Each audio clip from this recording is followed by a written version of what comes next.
Hi everybody, welcome back to Ferrigno Freedom channel. I'm Dante Ferrigno. That's my good buddy Sam. A lot of you guys like to know a little bit more about Sam whenever I'm watching my comments there. He's not a Labrador, he's not really a golden retriever, but he's got all the features of a golden retriever. He's actually a strange mix of golden retriever and poodle. Now I know that's supposed to produce a golden doodle, which is a much larger, different furred animal, but that's the way he came out. I don't know what makes him different. He just looks like a miniature golden retriever. But that's not what we're here to talk about today. I just wanted to give him a quick introduction because I have a lot of people that comment about Sam. But I'm glad you're here because you know, if you've been here to my channel before, that I talk about a carnivore way of eating known as the lion diet that I have been on now for about 3.5 years. And it has literally changed everything. I feel stronger than ever before. I feel like my body is in the best shape it's ever been. I'm the lowest weight I've been since I was in high school, and I'm 51 years old. My blood tests come back fantastic. Everything is good. And this all started because I was having some major problems with my gut that doctors couldn't give me any answers for. I got tons of videos going into a lot of detail of how I got where I am. So please check those out if you're unfamiliar.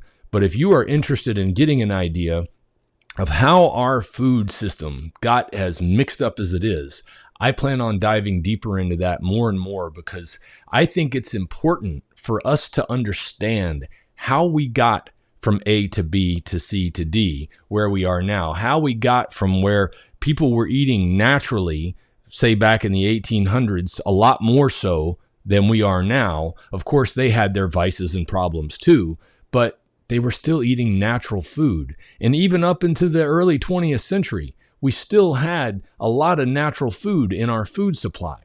What changed that? How did we get so far off track? We've talked a little bit in the past about how companies like Kellogg's and Post have done certain things that did things to push their way into the system when it deals with Ansel Keys and all of that stuff. But this actually goes back a little further even than that. And I found chapter 3 of this book that I'm reading now by Michael Moss called Salt, Sugar, Fat. I'm going to show you the website here on Amazon, where I will put a link in the description for this. That is an Amazon Associates link for me. So if you're interested in reading the book as well, I'm currently listening to it on Audible, which is an Amazon product as well. I was an Audible member long before Amazon bought them out. I love audible.com, by the way.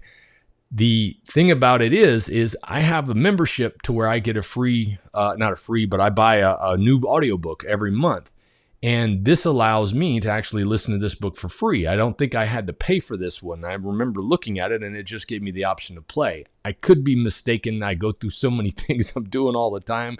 I can't remember if I paid for it or not. But either way, so far I'm into chapter 3 and it's a very informative read, especially in dealing with the sugar side. Chapter 3 touched on some things that I thought were very interesting for people, in that the General Foods Corporation, which is a corporation I had never heard of before. I thought maybe General Mills was a later product of this, but I found out that General Foods was basically a part of Post long before they changed their name back to Post, I guess. There's so many things that go on in these different company names, it's hard to keep up with who did what. But what I do know is that in the 1940s, they were trying to find ways to make it easier for the homemaker to make food so that they could be the top product in the market, you know. And this to me doesn't seem like a bad idea. Whenever you're working to make something as a product for somebody, the goal should always be to deliver the best quality that you can, the best value that you're asking for the value you want in return. You want people's money, you should offer a product that gives value. Well, they were trying to give value in that they wanted to find a way to make it easier for the homemaker to make food. And things that I never would have considered. I mean, I was born in the 70s. So for me growing up, the idea when the microwave came along, we were surprised. But I mean, by then we were already well into this. The things that I don't remember is spending 5 or 6 hours making pudding for a day. Apparently that was the normal process back in the 1940s and 50s, was if you wanted to make jell-o pudding, it was a long, all-day process. I can't even imagine that. I don't even have a desire to eat pudding enough to wait 5 minutes or however long it takes to make them now. But when they were talking about how they did this, the thing I thought that was the most interesting is that General Foods Corporation was focused on natural ingredients. They knew that certain ingredients were finding their way into other foods that were kind of minor, but they were chemical ingredients that weren't naturally food. And their corporation didn't want to be a part of doing that chemical thing because they felt like this is going to turn off the homemaker from wanting to buy our product. Because if they start seeing these chemicals in there, then it's just going to stop everything. Well, that all changed when they saw that a patent had been submitted by one of their competitors for a version of jell-o pudding that got it done in just a few hours. Or maybe it was even less time than that. I can't remember. I think it might have been down to 15 minutes. Anyway, that's a huge difference. Apparently, when they saw that, somebody in the corporation made a decision to do something different. And this is a little bit about that. People were trying to make good choices. Just like I think most people who go to work and do what they're supposed to be doing each day for their company or whatever, whoever they're working for, are trying to do a good job so that they can earn a living and pay for their families, pay for their homes, pay for their needs. Just like the people who were working at General Foods at the time. I think it was Al Clossie was the name of the gentleman who was the chemist that was hired in the late 1940s to go work for General Foods. And even he was kind of surprised that a food company was looking for a chemist, because back then it just didn't happen. It wasn't something that people did. They didn't tinker with the food this way. Well, when they hired him, they wanted him to use his chemistry knowledge to kind of find those natural good foods to make the best combinations of things that might be able to be prepackaged or a cereal version or whatever it was that would make life easier for people. And I want to be careful when I throw out names like Al Clossie and another name that's going to come up in this chapter, Charles Mortimer, who was the kind of the lead advertiser, the lead marketer mind behind everything that they were trying to do to market their products, including jell-o pudding in this case. It's not the people that I want to demonize here, because even though I've talked in the past about people like Ansel Keys, and I have tried to hold back my punches because I don't want to judge somebody until I know, but the more and more I read about the man, the more I realize he was just, I don't care about the human people. I don't care about the American people. I don't care about health. I really only care about making a name for myself. And there was a whole lot of self-deception involved in what he was doing to be able to get to that point. But I'm not here to try to pick up some more bad people that we can look at throughout history. What I want to do is to be able to kind of focus on what it is that I've read in this chapter that was so interesting. And what was interesting is that the people bought this stuff. You know, if General Foods was so afraid to put these chemicals in their food in 1947, but then in 1949, when they realized that one of their competitors was going to add a few chemicals, a mixture of chemicals to their food, and make something that would be tremendously faster, that would give them a serious competitive advantage over General Foods, that's when General Foods said, don't worry about it anymore, Mr. Clossie. The gloves are taken off. The chains are taken off. You can do whatever you want.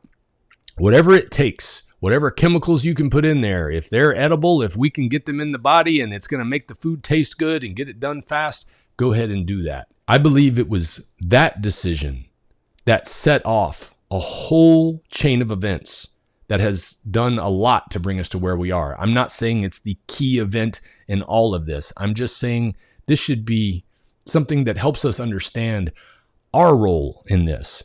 You know, one of the problems when you look at big situations like this, like how the companies got to where they are, how our food system got the way it is, how we got the food pyramid, these are all things we can't go back and undo now. But we've got to be able to know how these things happened so we can avoid allowing these things to continue to happen.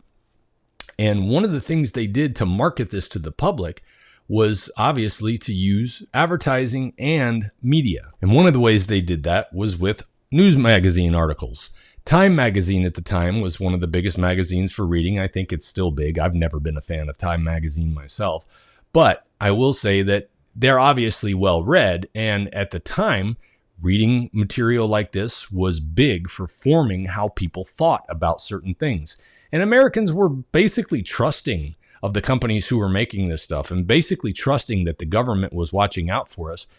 And generally, people were doing the right thing in a lot of ways. Generally, companies did make good decisions like General Mills was making before to make sure to get good things in there. It's that compromise of your principle.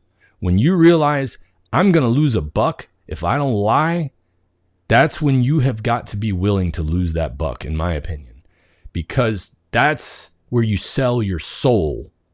Yes, this company went on to make a lot of money doing these things. Yes, these people made a lot of money. They provided well for their families. But what has it left us in the aftermath? That compromise of principle is where we have to start. When you want to know what you can do to change things, it's got to start inside you, because you can't change what they're doing in Washington. You can't change what the board members are doing at certain places. You might be able to affect some change with boycotts and writing letters. That takes a tremendous amount of energy. It doesn't always work as well as you think, but I'm not against those type of tactics either. But what I am trying to come to is that each and every one of us needs to have a way that we can contribute without having to start a whole career of trying to fight off these giants, these behemoths that want to feed us this garbage with sugar in them. Now, the interesting thing about this book is I don't have a problem with fat and salt, which is 2 parts of what he lists out here.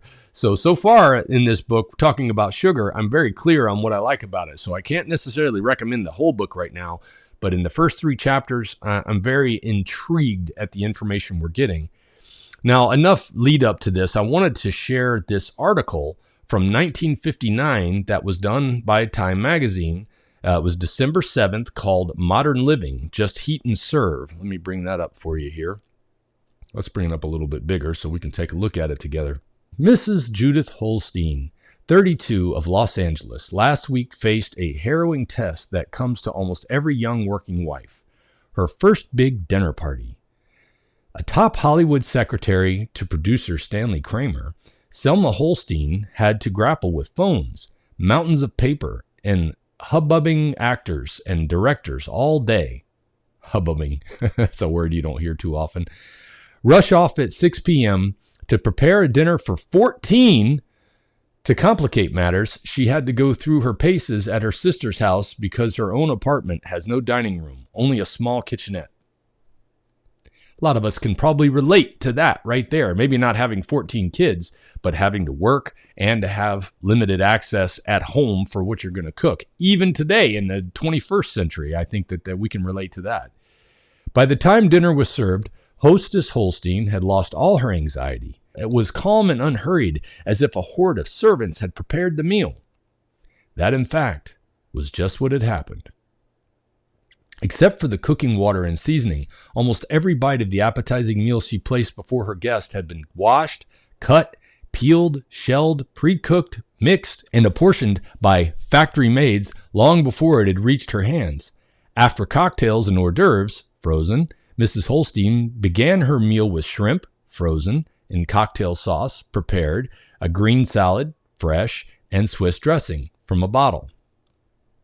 So you can already see where this is going. It's painting a very rosy picture of how her life has been changed by having this army of people making her food for her behind the scenes so she can just prepare it and move. With her main course of lobster Newburg, frozen, she served asparagus tips and hollandaise sauce, frozen, quick rice with mushrooms, canned, and hot rolls, heat and serve. Now, you notice that they are pointing out in parentheses all these different things about frozen, fresh, hot and served. These are important because for us, all of these terms are kind of commonplace. We're used to this. People in the 1950s didn't think like this. A lot of people in the 1940s didn't even have refrigerators or freezers. They might have had an ice box of some kind, but they didn't have a real good way to keep things cold. So, I mean, we're talking about a very different time period than we live in now. So you kind of have to put yourself in that mindset that they're in to understand why pointing these things out was a good thing to them at the time. Coffee, instant. I don't know very many people who are for the instant coffee where you put it in the glass and mix it together anymore. I know that was a thing back in the 80s with, I think, Folgers Crystals or something like that was whatever people were drinking. I never drank that stuff. It sounded horrible to me. But anyway, instant. Today, I think that rings a negative note. Back then, the thought of instant was like, what? You could have something instant? You don't have to wait X amount of time to have it ready when you're in a hurry to get going in the morning? So coffee, instant, and a white cake made from ready mix, and ice cream topped off the meal. Miss Holstein's harvest from husband and guests, a burst of praise, spontaneous for her home-cooked meal. Such jiffy cooking... Jiffy. So funny to hear these words used this way. Such jiffy cooking would have made Grandma shudder, but today it brings smiles of delight to millions of U.S. housewives. The remarkable rise of convenience. Or processed foods, heralded by the slogans instant, ready to cook, and heat and serve, has set off a revolution in U.S. eating habits, brought a bit of magic into the U.S. kitchen. It has freed the housewife from long hours at the stove, made her more conscious of sound nutrition, provided her with a happily bewildering variety of foods and delicacies. A few years ago, it took a housewife 5.5 hours to prepare daily meals for a family of 4. Today, she can do it in 90 minutes or less and still produce meals fit for a king or a finicky husband. Such a time cut was forced by the changing role of U.S. women. Today's housewife not only runs her kitchen, but takes the children to school, picks up her husband at the train, belongs to the PTA and a host of other organizations, reads the latest bestsellers, takes a voice in community affairs. Even more important, more than 20 million U.S. women hold jobs outside the home. They do not want to come home to overtime hours in the kitchen, so need foods that can be prepared quickly and without fuss. For such women, processed foods are indispensable. There is no other way. Food is the biggest industry in the U.S., but with all its $80 billion in sales it generates, the more than 1 million people it employs, and the 373,000 retail stores it serves, the industry has changed itself completely to lead, cheer, and consolidate the revolution. Canned goods are still the old and tested convenience foods, but such startling gains have been made by mixes, frozen food, and instant drinks that 1 in every 3 of the time and labor-saving products was unheard of only 10 years ago. Tested ingredients. No company has done more to revolutionize U.S. cooking than General Foods Corp., the world's biggest food processor. It sparked the revolution with its line of Bird's Eye frozen foods, still the biggest selling brand. Last year, it put in 250 products, including different flavors and varieties, into 4.5 billion packages that the housewife took home for $1.1 billion. On pantry shelves and in refrigerators from Maine to Florida, its products are household words: jell-o, Maxwell House coffee, Post cereals, Swan's Down cake mix, Sanka, Minute Rice, Gaines dog food, etc. Running this cook's colossus is a job for a man with tried and tested ingredients. The man, Charles Greenough Mortimer, 59 years old, the solidly packed 5'10", 195 pounds chairman and chief executive officer of General Foods. The ingredients: a mind as restless as a bubbling stew, a big pinch of Madison Avenue savvy, a full measure of shrewd selling experience. All this is mixed with an insatiable curiosity about the U.S. woman, what she buys, what she would like to buy, and how it can be made easier to serve. Have you ever looked at Fanny Farmer's cookbook, asked Mortimer, to see what was mapped out for a young bride who wanted to serve fish, to clean fish, remove scales that have not been taken off?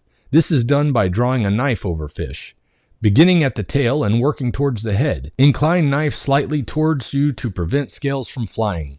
Wipe fish thoroughly inside and out with a cloth wrung out of cold water, removing any clotted blood which may be found adhering to the backbone.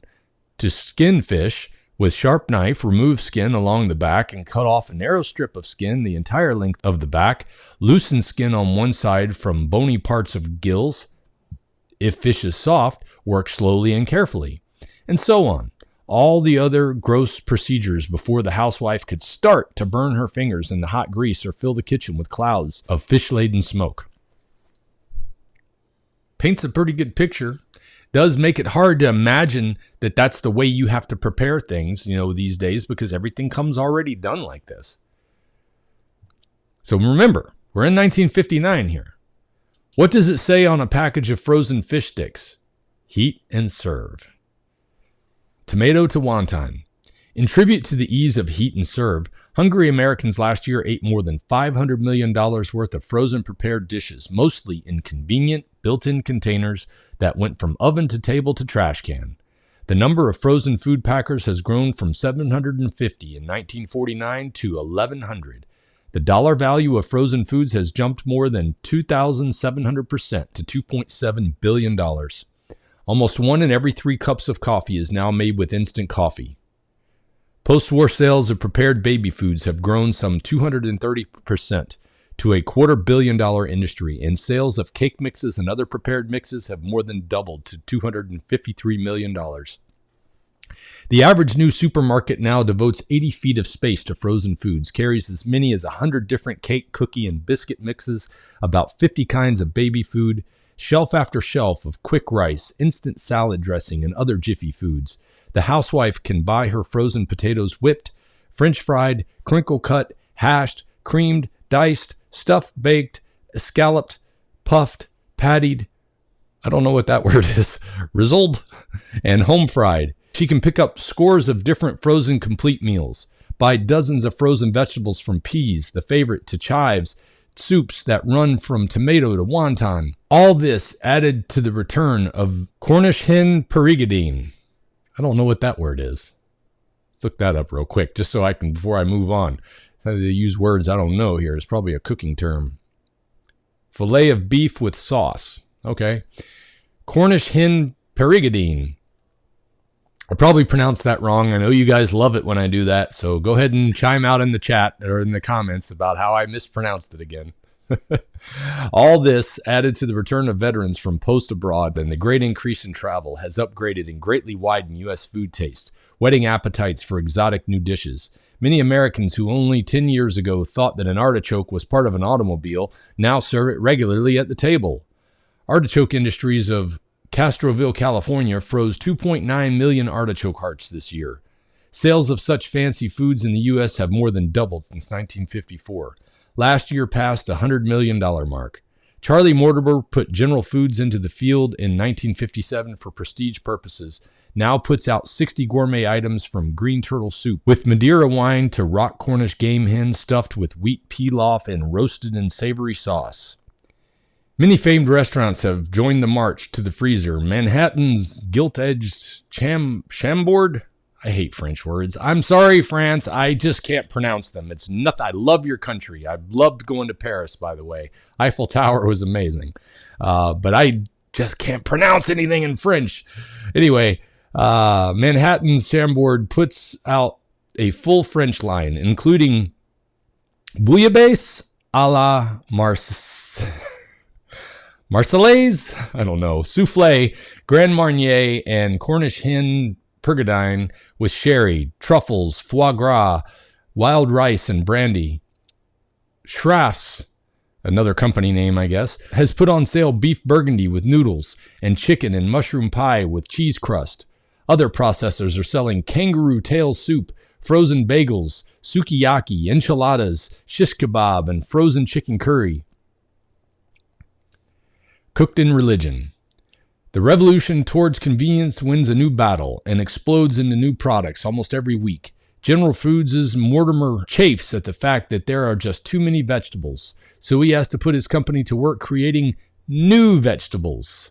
Oh, thank you, Mortimer. We're sure glad you got those new vegetables in here for us. Now we're just loaded with new vegetables. I'd like to have the old vegetables back, please. How about you? This is what I mean when I talk about how vegetables went downhill. People ask me, why are vegetables bad now? It's this, things that have changed, the way they've altered things, whether it was through crossbreeding or genetic research or genetic modification. We just don't have the same vegetables we used to have. And I think that's a big part of the problem for me and a lot of other people who can't eat them anymore. General Foods separately purees 2 vegetables, e.g. carrots and peas, joins them together in frozen sticks called roulettes, which are now being test marketed. It is working on the first frozen mixed green salad. It's test marketing a new line of baby foods, which are partially dehydrated, then frozen. The baby foods come to the mother in flake form and envelope, need only to be stirred into hot water. Says Mortimer, the nutrition is as perfect as can be. I like the way he phrased that. Let's talk about that in a second. I'm going to get back to that in just a moment. The nutrition is as perfect as can be, and the peas are so green that we have to explain to the mothers that we haven't added dye. As part of the New Horizon line, General Foods is testing a partially hydrated spaghetti casserole that can be eaten on Friday by Catholics because its meat is actually made of soybeans. It has everything, beams Mortimer, including religion.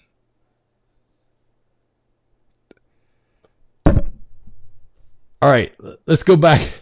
I mean, this is the kind of self-deception that you have to be involved in, because Mortimer knew that we had made this change at General Foods from using healthy natural foods to starting to add chemicals, because he was a part of that organization when it happened. Eventually, he took over the entire General Foods organization. For him to say the nutrition is as perfect as can be, he is saying the truth, but he's not saying the whole truth. He's obscuring the fact that it's as perfect as can be if we're using all these chemicals and we're using all these different processes and ways of making food that are not all that healthy. But since this is the best way we know how to do it, they're as healthy as they can be. So this is where you've got to watch for that kind of doublespeak. We know most advertisements are going to be using this.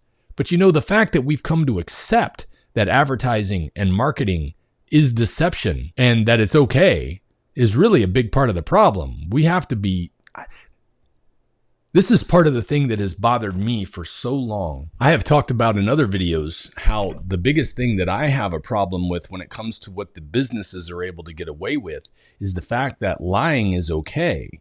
There's nobody really enforcing anything anymore. And I know back then there might have been some consumer advocacy groups, and supposedly there are some now, but it seemed like there is nothing that stops anything from being put out there. Lies can just abound, and nobody is being punished for anything they're saying that's not true, that's causing people to be unhealthy and unhappy in their lives. And all of these food changes have wrecked our health in this country and around the world, because whether you like it or not, the world follows the United States on a lot of these things, because the United States was leading in every area after World War II. So many people follow that lead. Not to mention, the United States is known for rescuing other countries from Hitler and things like that. So, I mean, we have a lot of goodwill around the world. But when we allow these lies to continue, when we don't hold anybody responsible for their lies, I'll give you an example of holding somebody responsible for their lies. When a drug company makes a drug and then advertises it heavily, tells the doctors you need to be recommending this because it's going to cure X problem, or it's going to fix X problem, or it's going to help with people that have this problem. And then they find out that it actually makes it worse, or it caused some other problem that was catastrophic. They wind up making billions of dollars selling it, and then they get fined or charged a few $1 million in response. That's the example. I'm not using actual numbers that I'm remembering in my head here, but I know I've looked at stories like this before, and it's basically that the punishment doesn't fit the crime. If the company can keep getting away with lying and all they got to do is pay a fine, now it's just a cost of business. It's no longer a punishment because they're still making a profit as a result of what they're doing. That's one of the things that I'd like to work out somehow as far as our legal side would go, is that people have to be, these companies, and when I say companies, I mean people in these companies, have to be held responsible for the things that they say. I am not trying to demonize Mortimer here. I just realized I had that screen up there. I am not trying to demonize Mortimer here. I am trying to say that the people who spoke out about having these kind of things in our food were trying to hold people like Mortimer to account for the things they were saying. There was a lady in chapter 3, I can't remember her name right now. It's Betty something, but Betty was the leader of the home ec organization that was made up of a lot of mothers around the country. For those of you who don't know what home ec is, Home economics was a class that used to be taught in school so that future homemakers would know how to have good economy in their home. This is something that's lost to us today. But one of the things that they preached was learning to use good, healthy, natural ingredients. And they were not all about having these chemicals in our food. Well, they didn't have a loud enough voice to do anything about this, I guess, is the case. Or people's need for convenience was so great that they were willing to buy this garbage.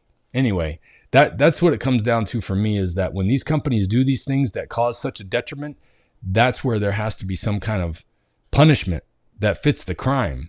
If you made $1 billion selling a product that hurt thousands and thousands of people, the punishment should be a lot more than what you made off of it.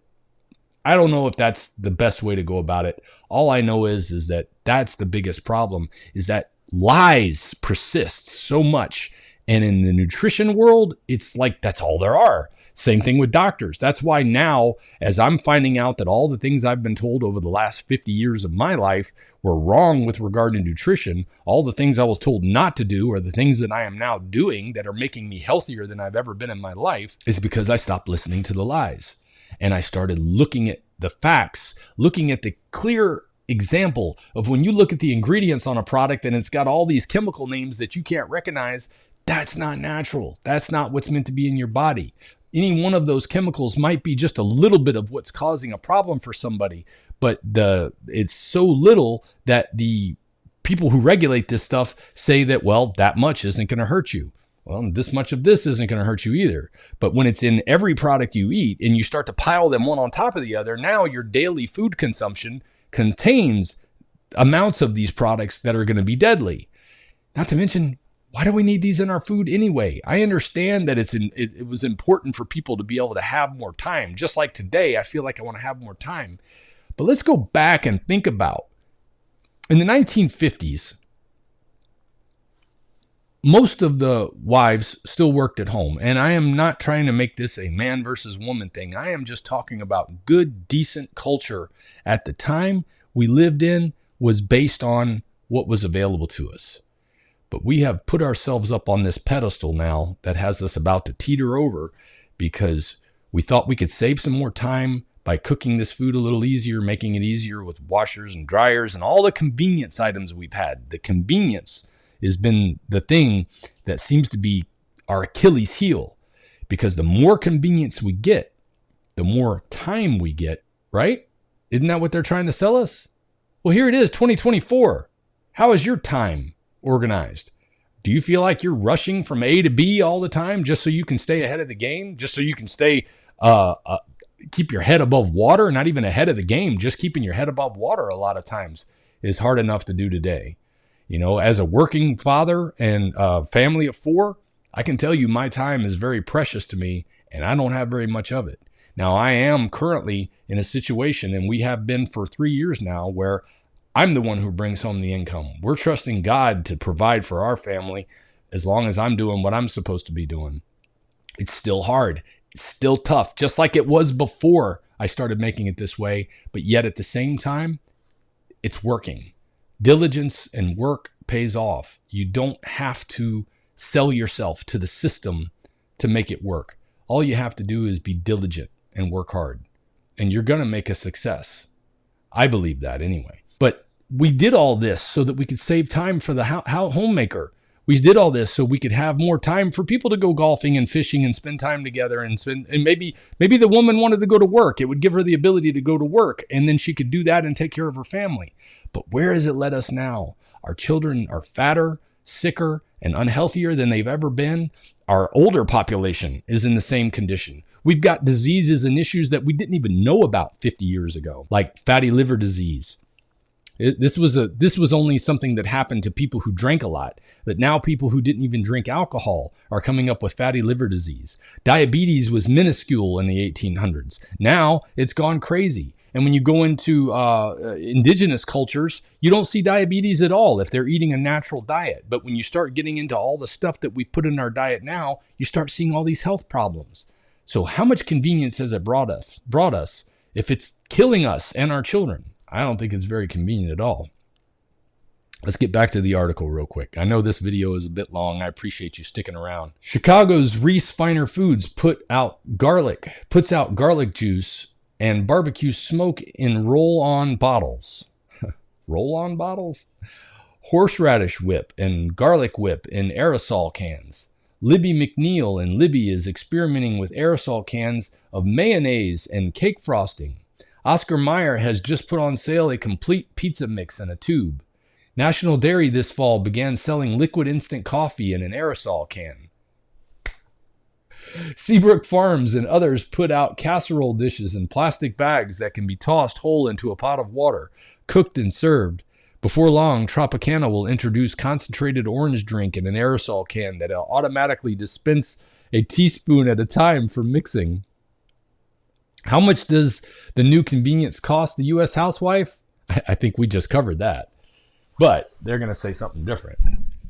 Couples and small families agree that the price is right, but large families often find prepared food options too small, priced too high to buy in quantity. Gourmet foods are almost uniformly expensive. Yet a U.S. Department of Agriculture study shows that a typical consumer bought $100 worth of regular foods, they would cost him only 61 cents less than if he had bought the serviced equivalent. The food industry points out that the extra cost of conveniencing foods can be considered the expense of maid service, says Charlie Mortimer. If you compute the relative cost of the two types of meals versus the time spent by the housewife is getting the services of a maid for 45 cents an hour. My sons pay teenage babysitters more than that. Answer from a fish. The chief credit for triggering the great change in U.S. eating habits belongs to a man named Clarence Birdseye, a fur trader, biologist, and Yankee tinkerer from Gloucester, Massachusetts.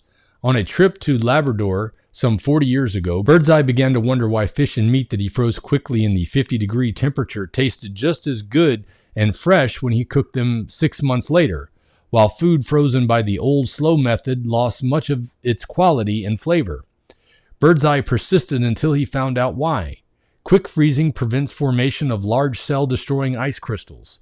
He went back home to Gloucester, worked on a commercial quick freeze process, set up the business that became the foundation of the frozen foods industry. In 1929, sold his 168 patents to the Postum Company. Postum was founded in 1895 by a health food fan named Charles William Post, who invented Postum and grape nuts, one of the first cold cereals, built a thriving business in Battle Creek, Michigan before he died in 1914. Later, under President Colby Chester and Chairman E.F. Hutton, I remember that name, who married Post's daughter, Marjorie, the company diversed so fast by buying up other companies that the big shopping bag was renamed General Foods. As it continued to grow under Austin Iglehart, who had joined Postum in 1926 when it purchased his family-run company, Swan's Down Cake Flour, and Clarence Francis, the emphasis in food business moved more and more from manufacturing to marketing. Thus, when Francis moved up to chairman in 1954, the presidency went to marketing expert Charles Mortimer.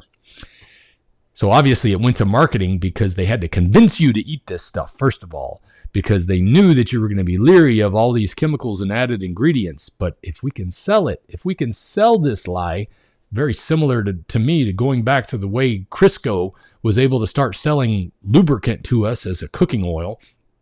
If we can sell this lie, we can sell the food. And once they get hooked on the convenience, it'll be no going back.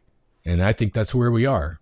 Well, this article goes on and on, so I'm not gonna keep going too far with what we've been looking at here, because really I've covered the key area that I wanted to talk about, and that's the fact that it was that compromise. It was that compromise that somebody in General Foods made that said, go for it. Go ahead and use the chemicals. It's going to be fine. You can use those chemicals and it's not going to hurt. That's where that compromise came in. And then the compromises that were made individually by each person to say, you know what? I need that time. I need that extra. I need that so that I can have more time to do this and that. And everybody can relate to that. But what are you sacrificing for that extra time? It looked like you weren't sacrificing much because you're listening to these advertisers tell you this, and then definitely some of the people around you are trying it because, figure some people are either going to A, buy it, or B, not buy it. So every person, you do it out as averages, even people who are afraid, there's going to be a number of people who went ahead and bought it. Well, eventually you're going to start seeing, oh, well, Susie's got a lot more time because she bought all her stuff already made, and I didn't have to, she didn't have to stay in the kitchen all day long, and she's able to get those things done. That's how she's able to work, and I have to stay home and cook all the time. All this envy and strife that's going on within us, rather than saying, you know what, I'm just going to do what it takes to make sure my family gets what they need. It's a lot like what it takes on a carnivore diet. Is I have to make those sacrifices not to buy the lies that are coming from these companies that are saying, hey, come get the McRib. This is ready for you so that you can eat this pork sandwich and it's going to be healthy and get you through the day. All right, well, it's not really going to be healthy, but you knew that anyway, so we're not even going to mention that part. You got to get back to natural food. You got to get back to using common sense. Individually is the only way we're going to be able to turn this back, because it's the virtue in the people that makes a difference at the top. The founding fathers of this country pointed that out, that none of these laws and all these things we've come up with back in the 1700s that set up this wonderful country are going to mean anything if there's no virtue in the people. When you're constantly chasing after the envy of what the neighbors are doing, wanting to have more than what you actually need because you're upset about life, wanting to have competitiveness between husbands and wives for who could bring home the most money. All of these things they're built into the nature of men and women to argue about this stuff. But we're supposed to rise above that nature. We're supposed to be able to say, no, this is the right way to do it. That's the wrong way to do it. That's the easy way, but it's not the right way. How many times has the easy way been the wrong way? Well, we've been going down the easy way so long now that we're at the bottom of a slide chute that's like one of those water slides that you take and it goes down like 6 or 7 stories and you're just feeling like you're rolling down rocks because you're going so fast. That's how fast our nutrition system has gone totally bananas in this country.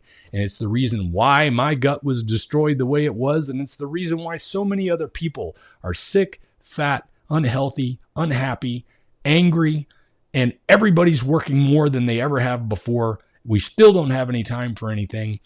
And when it comes right down to it, better decisions, we'd still have the difficulties in life, but we wouldn't have added all of this mess on top of it that makes it almost impossible to get out of. Anyway, I really wanted to share this because I was so interested in what he talked about in chapter 3 that I've read it 3 times now. I went over and over it because I wanted to be able to understand this history. It's really interesting to me because it shows us a map of how we can get out. We got to make good decisions individually. Each husband, each wife, each person, each parent, each child has to make a decision to only put in here what's going to be good for this whole thing. You only want to put into your body what's going to feed your body, not sacrifice it so that you can have more time to play golf or play video games or even work somewhere else. Look where it's gotten us.